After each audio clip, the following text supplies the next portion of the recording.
For more great recipes and video tips, hit the bell icon once you're subscribed and never miss a video from Recipes Are Simple.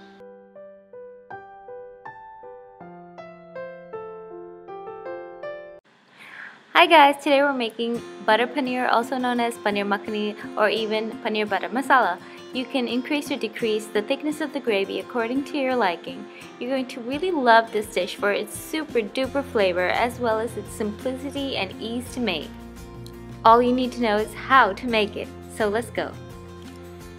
Some of the basic ingredients in Indian cooking are used in this recipe. We're using paneer, onion, ginger and garlic. The main flavoring in butter paneer comes from the kasuri methi or the dry fenugreek leaves, the garam masala and the cumin seeds, and of course the tomato puree. We are also using cream, and you can choose to use butter or oil.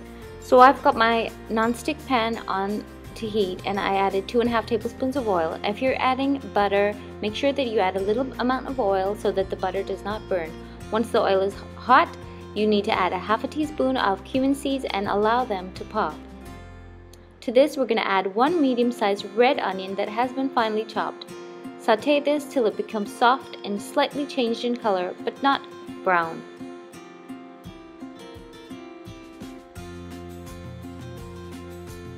Once the onions are sauteed, we add our ginger garlic paste. This is a paste of equal amounts of ginger and garlic, crushed or ground to a paste. I'm using 2 teaspoons here.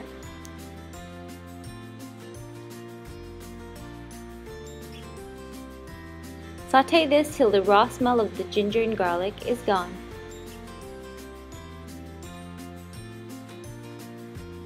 Now we'll be adding our tomato puree.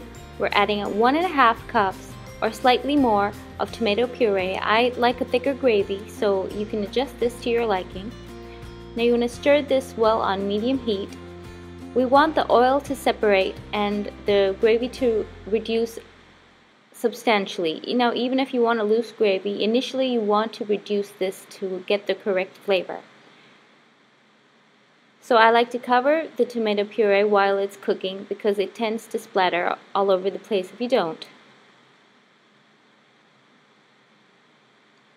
Once it's nice and thick and has attained a deep red color and the oil has also separated, we're going to add 1/4 cup of water to loosen it slightly. Give this a good stir.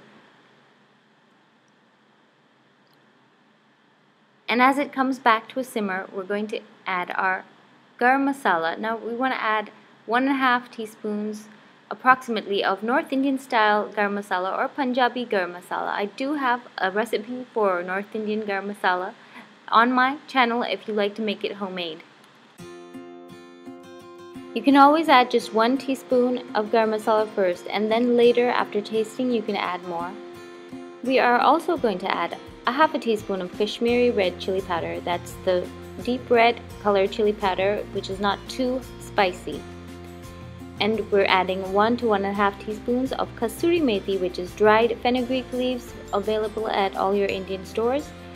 You want to crush this and add it to the mixture. Add salt to taste.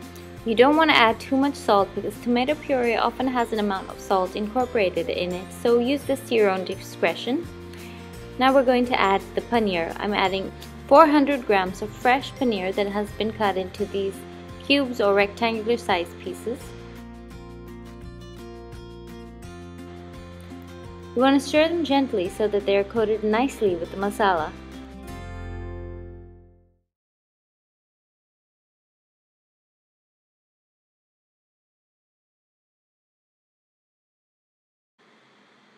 And you also want to add another 1/4 cup of water to loosen the consistency because the paneer does need some amount of liquid to cook correctly.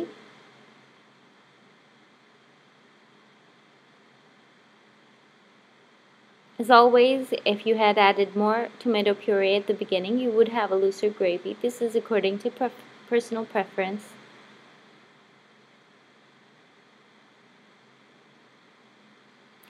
I'm adding a little bit more of the kasuri methi because I love the flavor. Now we're going to cover and cook on the lowest heat for about 5 minutes. Open and stir occasionally so that the masala does not stick to the bottom of the pan. So At the end, we have a nice thick gravy coating our paneer that has not broken up and is quite nicely cooked and soft by now. To this, we're going to add 2.5 tablespoons of thick cream, and you want to quickly stir it into the mixture and to incorporate it. You want to do this quickly so that the cream does not curdle. I've also increased the heat at this stage while I'm mixing in the cream. Once the cream is nicely mixed through and it has lost that creamy or milky smell, we can turn off the heat.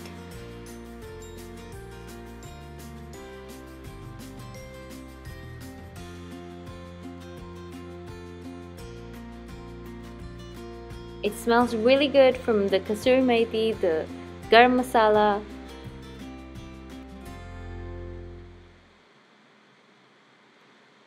And lastly, you want to garnish your butter paneer with some freshly chopped coriander leaves. For my friends in the US, that's chopped cilantro. So our super yummy and super quick butter paneer is ready to be served. This is great served with flatbreads like chapati or soft buttery naans. It also goes well with many types of rice dishes. Hope you enjoyed the quick video. Thanks for watching. Please leave a comment if you tried the recipe. See you later!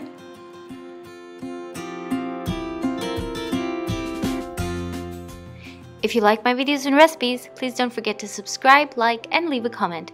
You can also take a picture of a dish that you prepared from Recipes Are Simple and share it on one of my social media links.